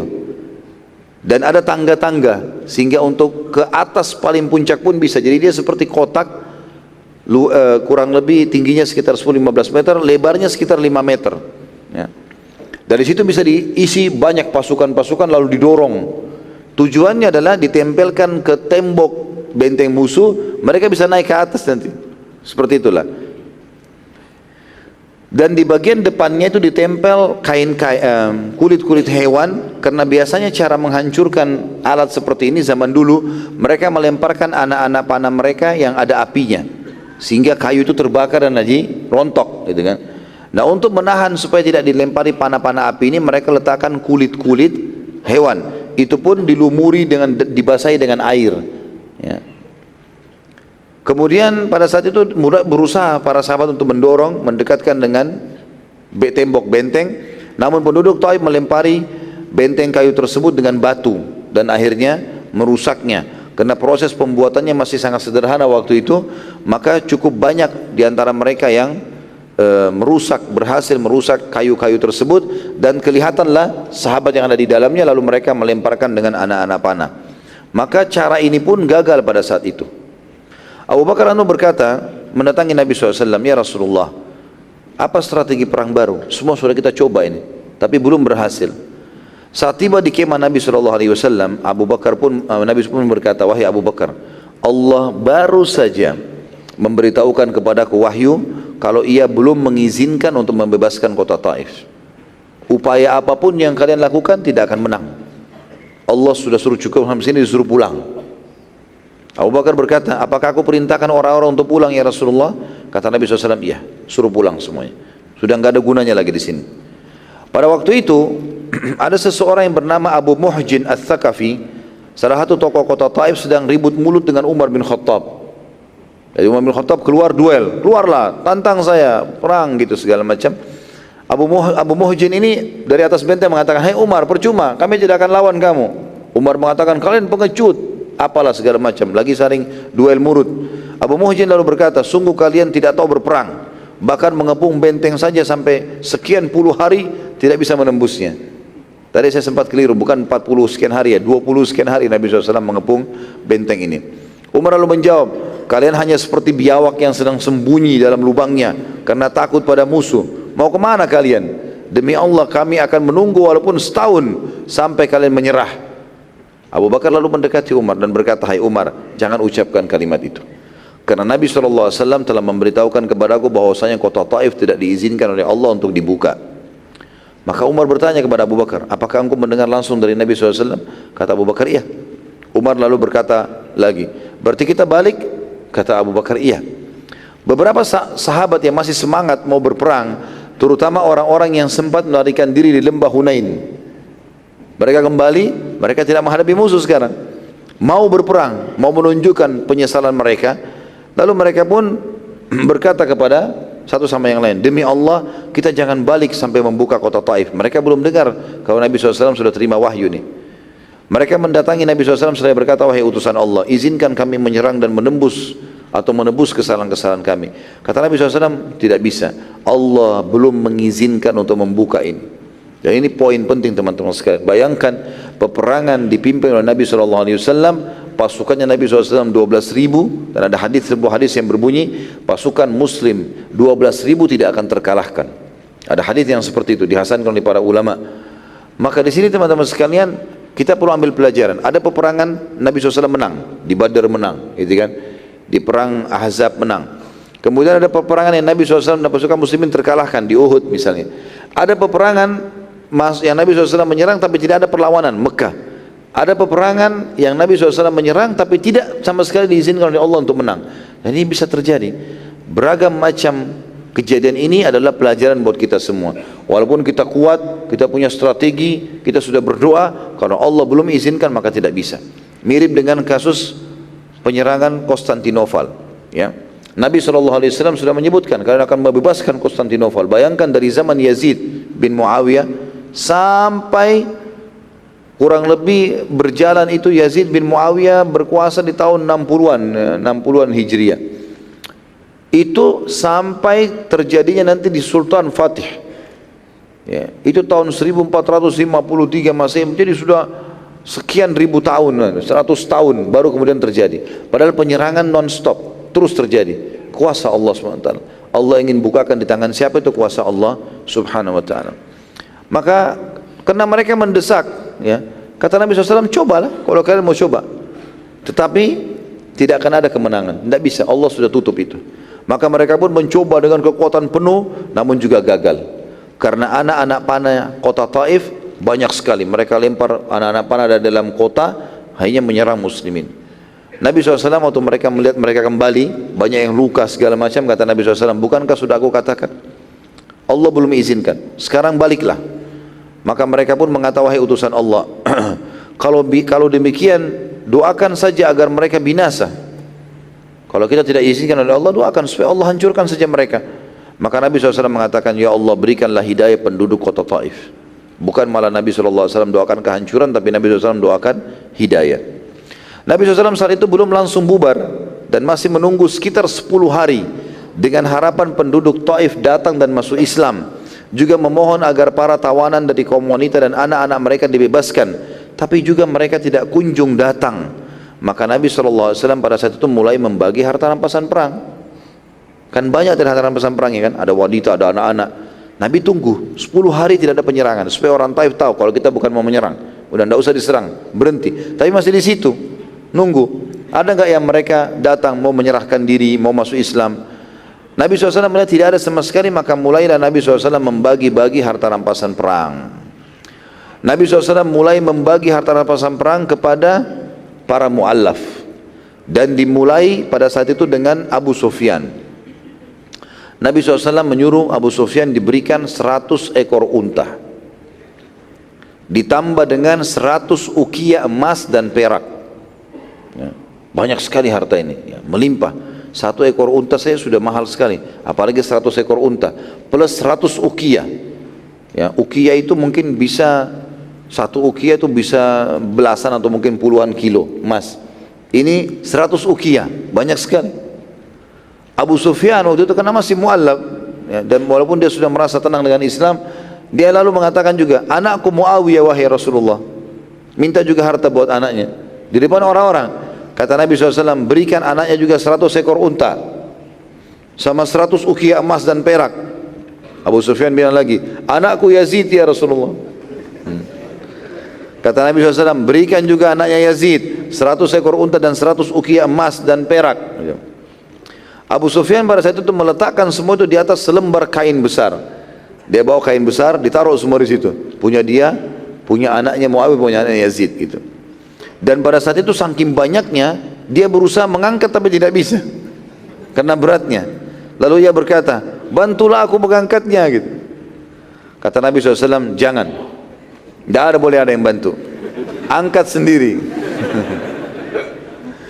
Maka Abu Sufyan, subhanallah, orang kalau depan matanya lihat harta sudah lain. Dia lihat begitu, maka dia berusaha mengangkat kain tersebut gitu ya. Terus saja dia berusaha mengangkat di punggungnya sampai berhasil. Kuasa Allah dia bisa mengangkat ya. Takut harta ini ditarik kembali oleh Nabi SAW, maka dibawa. Nabi SAW pada saat melihat hal tersebut menggeleng-gelengkan kepala. Dalam riwayat dikatakan karena heran melihat cinta dunia para mu'allaf ini. Nabi SAW lalu memanggil yang kedua, Uyainah bin Muhsin tadi, yang selalu cemburu dari awal itu ya.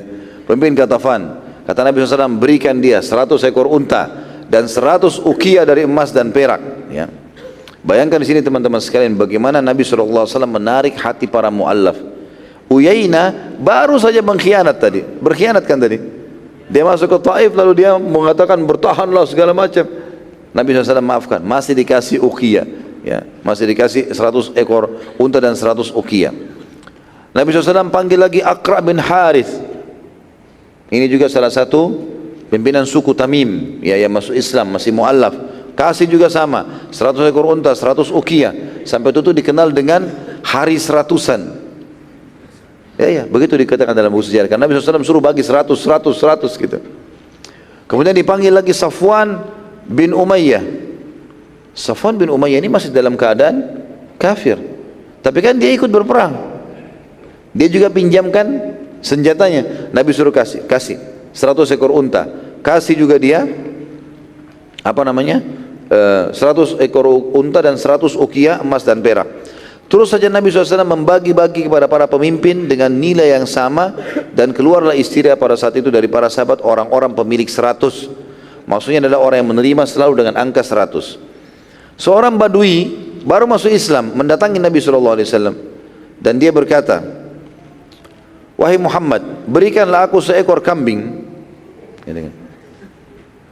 Maka Nabi SAW melihat ada di lembah Hunain kambing banyak sekali.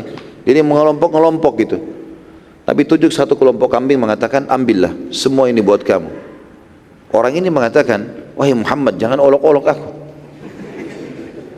Dia cuma minta 1 ekor.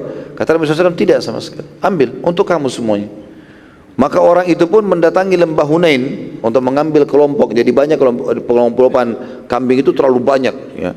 40.000. Nabi SAW kasih dia, mungkin sekitar 100-200 ekor, bawa. Maka dia waktu jalan ke lembah Hunain, dia pikir ada muslim yang akan menghalang dia. Dia lihat kiri kanan, dihalangi enggak ini gitu. Karena dia masih mu'allaf, enggak ngerti. Lalu kemudian dia lihat semua sahabat biarkan dia jalan, tidak ada satupun yang memegang dia. Kemudian diambillah sama dia semua ya, kambing tersebut dibawa ke sukunya.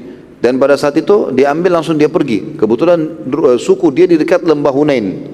Dia mu'allaf baru masuk Islam di Mekah. Maka pada saat itu pun dia teriak dari depan gerbang sukunya mengatakan, wahai kaumku, masuk Islamlah, karena Muhammad mengajarkan agama yang tidak akan pernah membuat kita miskin. Maka pada saat itu kaumnya ngeromboni dia, mengatakan, apa yang terjadi? Dia bilang, saya masuk Islam. Lihat apa yang saya bawa ini, sekian ratus ekor kambing. Kata mereka, dari mana? Muhammad kasih saya cuma-cuma, hanya dengan syahadat saja. Masuk Islamlah kalian. Berbondong-bondong sukunya datang. Waktu Nabi SAW lagi bagi-bagi harta rampasan perang ini, maka mereka berkumpul dan tersebar berita di seluruh lembah Hunain. Dan ini lembah-lembah ini penuh dengan suku-suku yang tadinya takut dengan Hawazim, masih dalam keadaan kafir. Mereka semua tiba-tiba masuk Islam gara-gara ghanimah tadi. Dan saking banyaknya orang-orang Badui datang memenuhi sekitar Nabi SAW, syahadat minta ghanimah, syahadat minta ghanimah. Akhirnya Nabi SAW pada saat itu tidak bisa bergerak. Dan orang-orang Badui orang-orang kasar. Ada di antara mereka yang datang lalu menarik baju Nabi SAW mengatakan, ya Rasulullah, berikan kepadaku. Sampai baju Nabi SAW jatuh.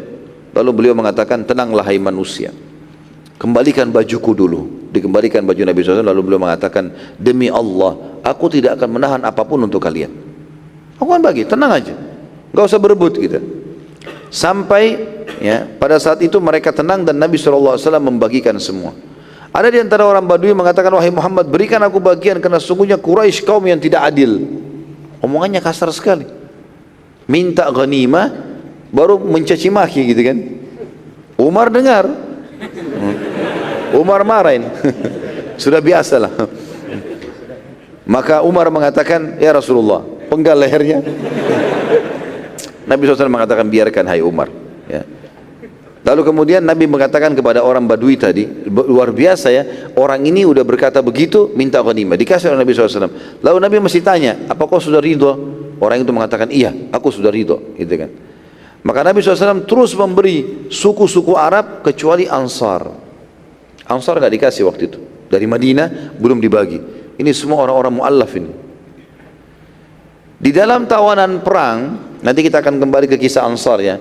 Di dalam tawanan perang wanita, ada satu wanita tua sekali, umurnya sudah 70 tahunan. Namanya Syaima binti Harith. Siapa orang ini teman-teman sekalian, Syaima binti Harith?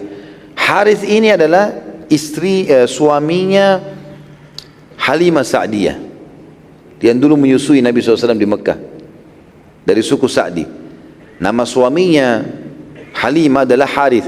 Ini Syaima anaknya Halimah Sa'diyah, tapi sudah tua, lebih tua dari Nabi SAW. Waktu Nabi lagi disusuin oleh Halimah, ini sudah jadi kakak susuannya Nabi SAW.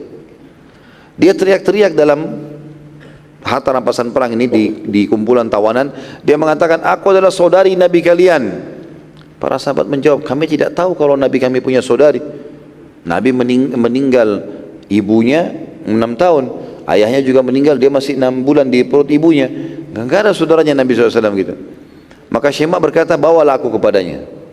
Lalu dibawalah Syaima ke hadapan Nabi SAW. Lalu kemudian para sahabat mengatakan, wahai utusan Allah, ada wanita yang mengaku sebagai saudari anda nih, ini orangnya. Nabi SAW bertanya kepadanya, siapa engkau? Nabi tidak kenal, sudah tua, 70 tahun.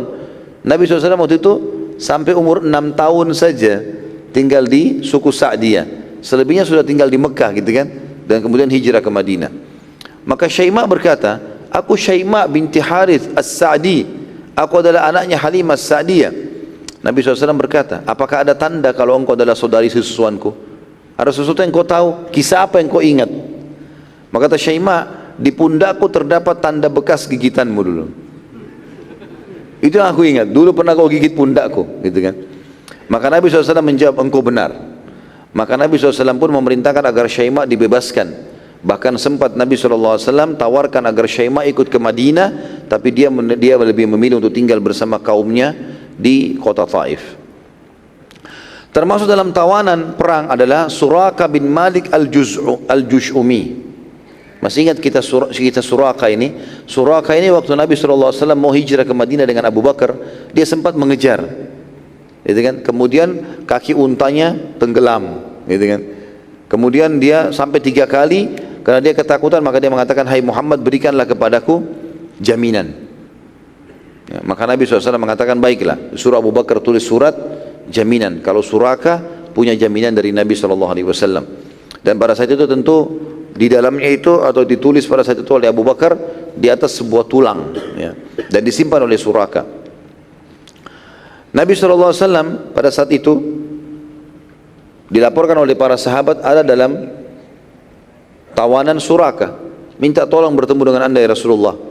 Kata Nabi SAW, pertemukan dengan saya. Kata dia, wahai Muhammad, apakah kau masih ingat aku punya jaminan darimu? Lalu dikeluarkanlah tulang tersebut, tulisannya Abu Bakar. Kata Nabi SAW, iya, hari ini adalah hari kemuliaan dan penepatan janji, bebaskan dia. Dibebaskan. Melihat kejujuran dan kebaikan hati Nabi SAW, tiba-tiba Suraka syahadat, masuk Islam gara-gara itu. Sekarang kita masuk teman-teman sekalian ke keadaan kaum Ansar. Orang-orang Ansar di depan mata mereka, mereka yang tadinya menyambut Nabi SAW hijrah dari Mekah ke Madinah dalam kondisi di Mekah ditolak, diusir, kan gitu. Maka mereka terpukul, kok bisa? Bahkan mereka yang membawakan pasukan inti yang menembus Mekah. Sekarang di Hunain pun mereka juga pasukan inti. Kok semua orang dapat ghanimah kecuali Ansar ini? Sebagian di antara mereka satu sama yang lain orang Ansar ini saling bicara. Kenapa ya Rasulullah melupakan kita? Apakah karena Rasulullah SAW sudah bertemu dengan kaumnya? Sudah ke Mekah, ketemu kaumnya, sudah menang, membebaskan kotanya sampai lupa sama kita? Maksudnya kita lebih dulu diperhatikan. Pimpinan orang Ansar itu salah satu namanya Sa'ad bin Ubadah radhiyallahu anhu mendatangi Nabi SAW dan mengatakan, wahai utusan Allah, sesungguhnya Ansar memiliki beban pada jiwa mereka terhadap keputusan anda nih. Kata Nabi SAW, kenapa? Dia mengatakan, karena anda membagikan ghanimah untuk seluruh orang kecuali Ansar. Kata Nabi SAW, bagaimana dengan engkau hai Sa'ad? Sa'ad bin Ubadah ini orang pimpinan Ansar yang terkenal dengan keimanannya. Dia mengatakan, aku juga hanya bagian dari kaumku. Aku juga merasakan hal yang sama ya Rasulullah. Butuh jawaban ini.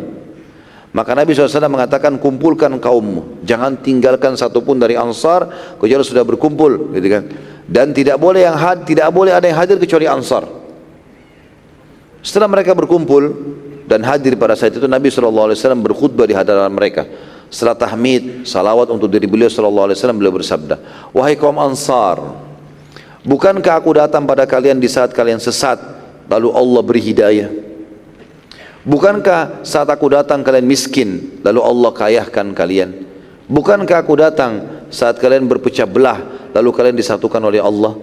Bukankah terkalahkannya Yahudi musuh kalian, ya, itu dengan datangnya aku? Jadi dulu waktu di Madinah sebenarnya, waktu sebelum Nabi SAW hijrah, suku Ansar ini terdiri dari dua suku, namanya Aus dan Khazraj. Itu oleh orang-orang Yahudi dibuat berantem terus, perang, dan dibiayai, sehingga peranglah terus, gitu kan. Setiap pertanyaan Nabi SAW ini, selalu jawaban orang Ansar, Allah dan Rasulnya pemilik karunia dan kebaikan. Lalu Nabi SAW berkata lagi, dan pastilah kalian juga benar, kalau kalian berkata, kalian bisa jawab, hai Muhammad, engkau telah datang kepada kami dalam keadaan tersesat, lalu kami menerimamu. Kamu enggak tahu harus kemana, Madinah dulu menerimamu. Datang dalam keadaan miskin, dan kami memberimu. Terusir, dan kami melindungimu. Kaum Ansar serentak semuanya menjawab mengatakan, sungguh milik Allah dan Rasulnya karunia dan kebaikan. Nabi SAW lalu bersabda, wahai Ansar, apakah kalian kecewa karena aku telah mengobati dan mengokohkan hati orang-orang lemah, dan aku bergantung dengan iman mereka? Aku berikan itu karena mereka bisa murtad, mereka masih mu'allaf. Sementara aku melihat kalian beda, kalian adalah orang-orang yang sudah tertanam iman dalam hatinya. Bagaimana pendapat kalian wahai Ansar, sementara manusia membawa unta dan kambing, dan kalian membawa pulang Rasulullah SAW? Maka serentak seluruh Ansar waktu itu menutup wajah-wajah mereka sambil menangis dan berkata, kami telah ridho dengan Allah dan Rasulnya, kami telah ridho dengan Allah dan Rasulnya. Mereka terus menangis sampai akhirnya suara mereka terdengar ke seluruh penjuru lokasi pada saat itu. Di sini teman-teman sekalian, tentu kita ambil pelajaran penting, bagaimana bisa dipertemukan dan dipertaruhkan antara harta rampasan perang dengan Rasulullah SAW.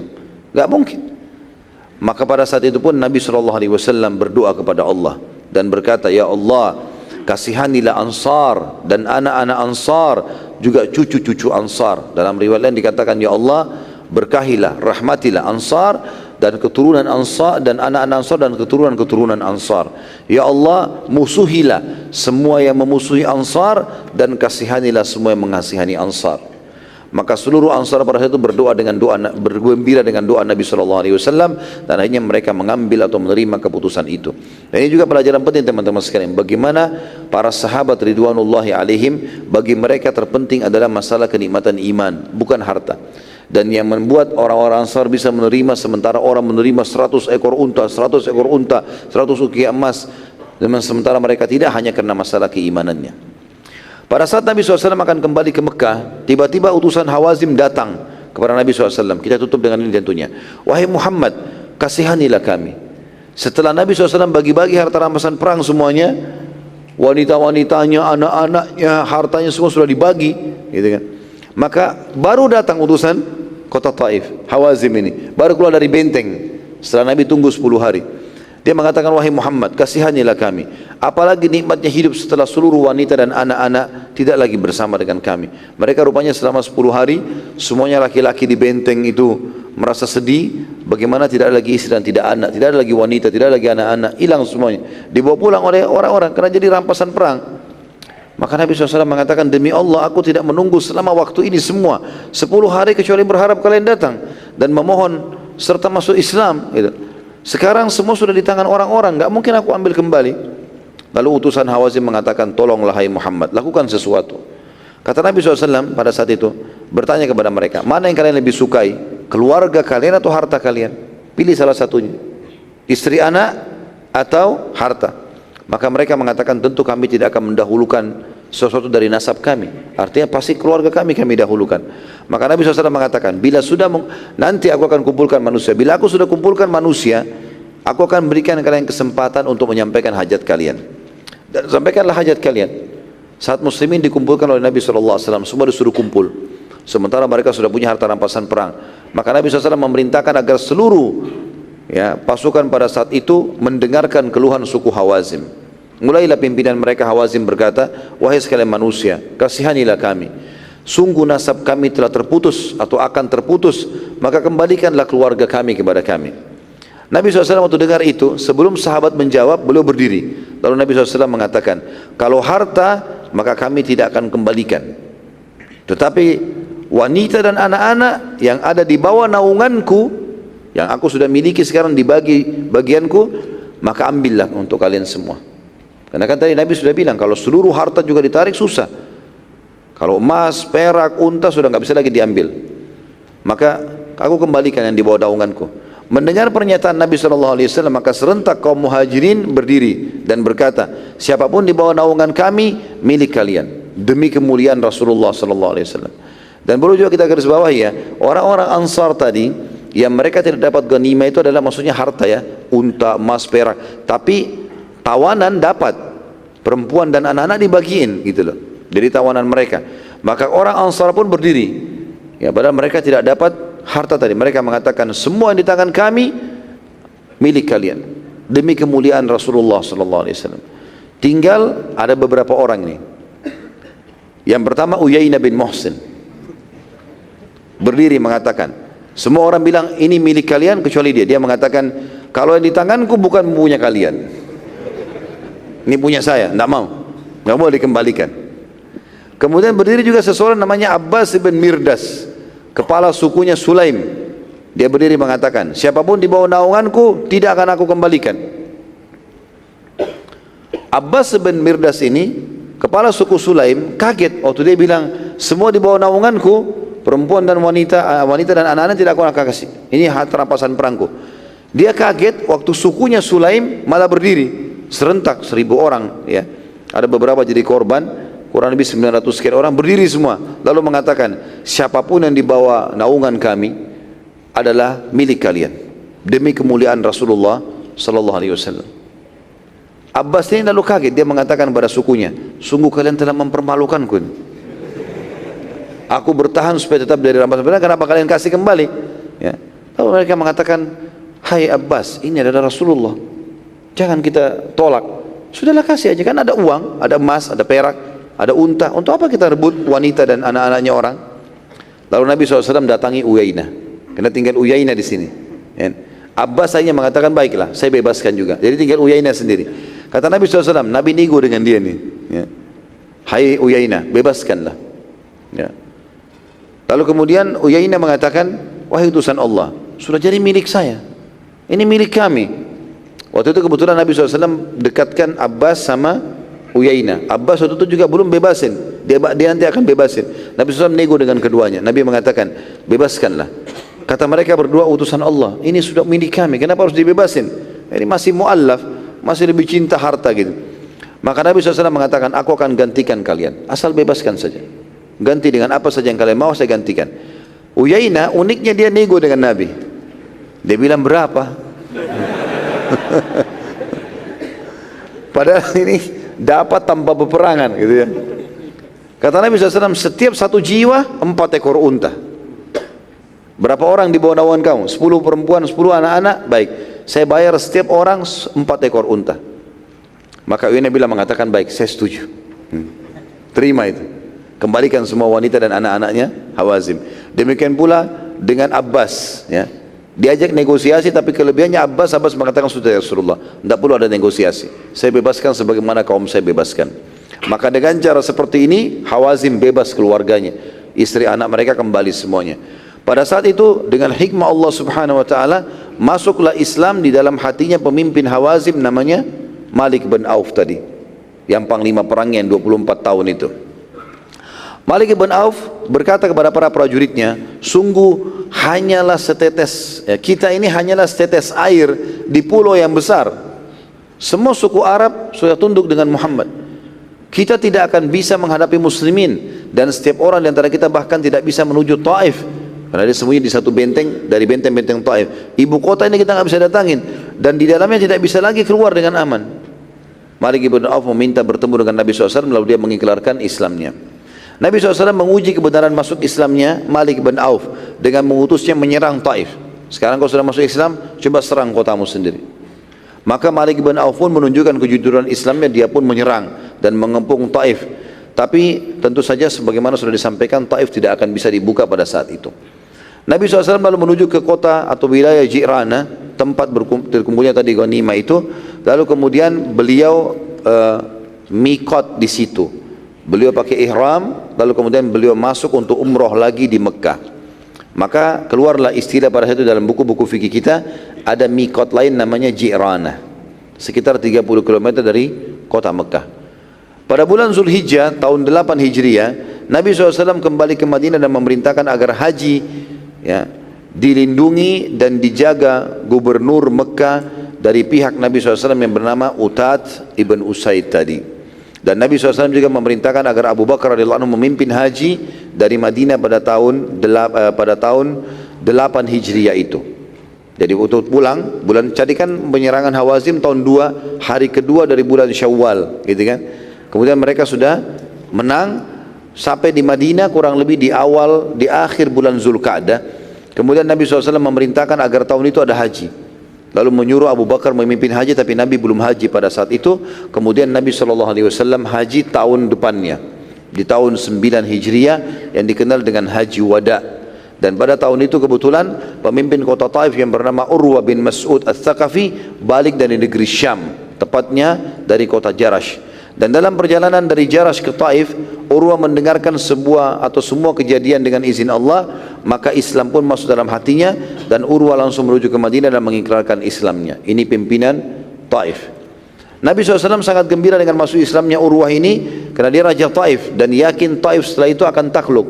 Karena Taif pada saat itu mereka cuma minta wanita dan anak-anak mereka, tapi mereka belum masuk Islam, ya. Urwa lalu kemudian belajar banyak tentang Islam dan kemudian pulang dan berkata, ya Rasulullah, izinkan aku mendakwahi kaumku. Kata Nabi SAW, tapi mereka akan membunuhmu nanti. Kata Urwa, wahai utusan Allah, ini kewajibanku, aku harus mendakwahi mereka. Maka Nabi SAW mengatakan, baiklah, tapi hati-hati, mereka akan bisa membunuhmu. Tapi kalau kamu terbunuh, maka mati syahid. Maka Urwa mengatakan, walaupun mereka membunuhku ya Rasulullah. Akhirnya Nabi SAW mengizinkan dia. Saat tiba di kota Taif, seluruh penduduk Taif menyambutnya dengan meriah karena dia pimpinannya. Dan mereka tidak tahu kalau dari negeri Syam, ini Urwa sudah menuju ke Madinah masuk Islam.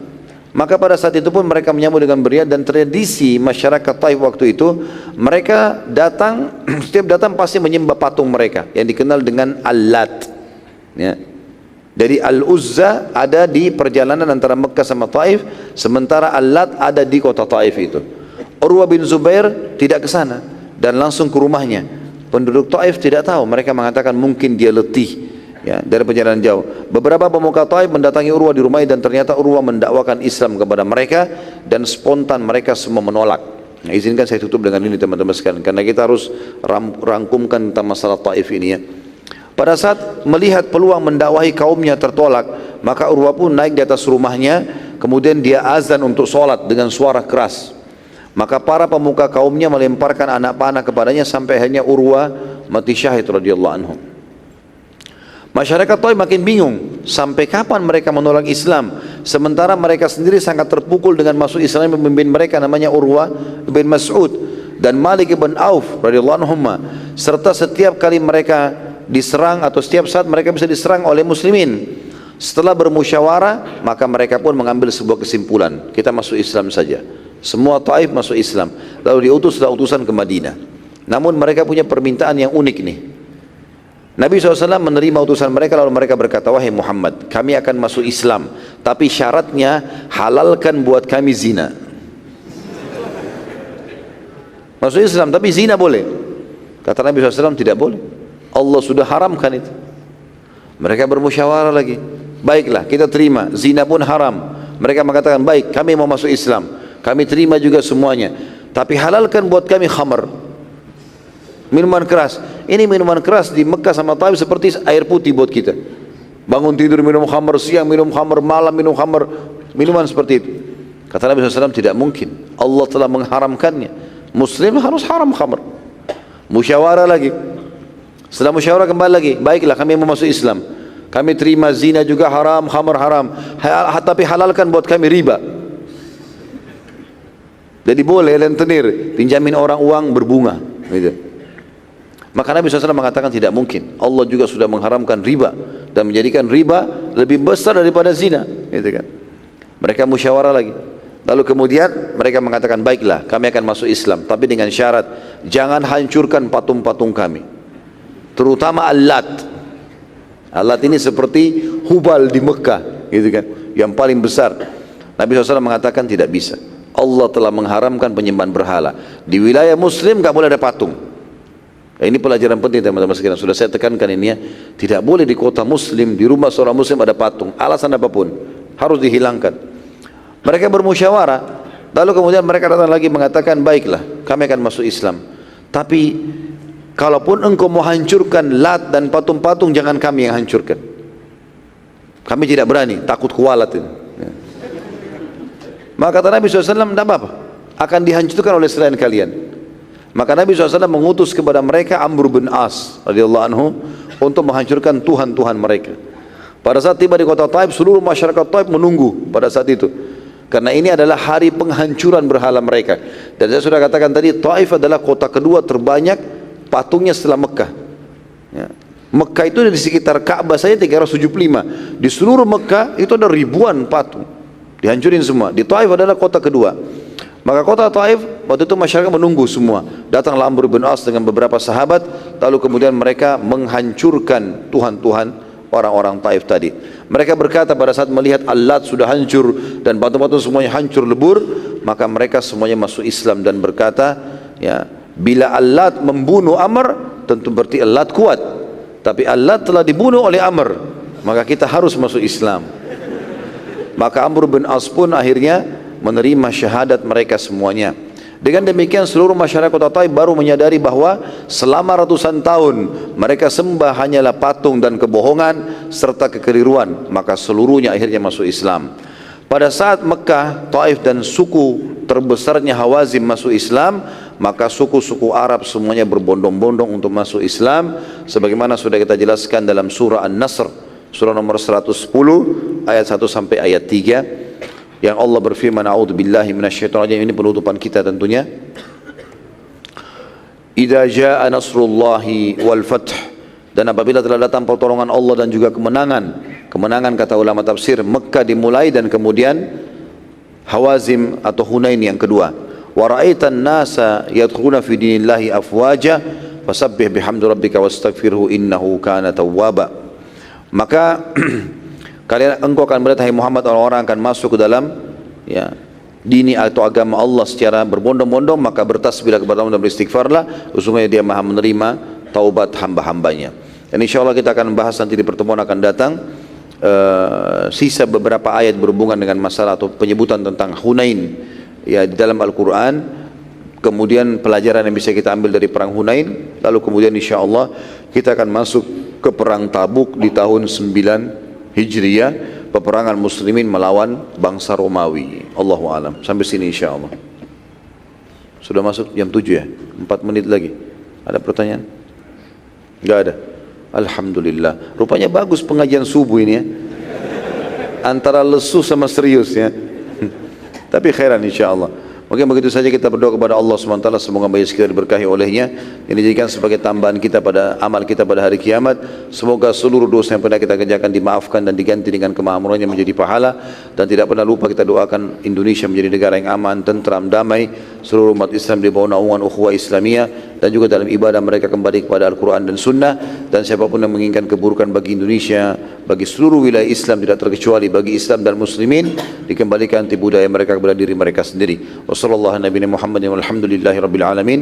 Subhanakallahumma bihamdika asyhadu an la ilaha illa anta astaghfiruka wa atubu ilaik. Wassalamualaikum warahmatullahi wabarakatuh.